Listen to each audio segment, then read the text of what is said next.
Welcome to McPlum, simple solutions served daily.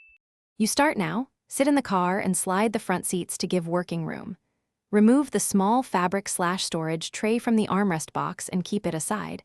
This exposes the fasteners you need.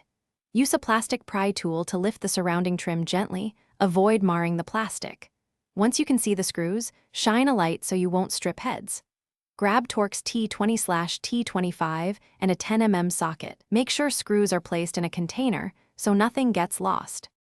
With the screws accessible, hold the armrest firmly and begin removing the fasteners one at a time.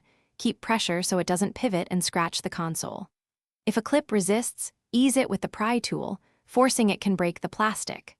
Once screws are out, lift the armrest a few millimeters and slide it toward the rear of the car to disengage the front hooks. This is how the bracket releases. If wiring is present, pause and unplug the connector before fully removing the armrest. Now lift the armrest clear of the console and inspect the bracket and plastic tabs. If anything is cracked, replace it to avoid future rattles. Keep screws and clips together and note their original position so reinstalling is straightforward. To put it back, reverse the steps. Slide the armrest onto the hooks, align holes, and start screws by hand to avoid cross-threading. Then tighten snugly, do not over-tighten. Troubleshooting tip: if the armrest won't sit flush, check for a trapped trim clip or an unseated.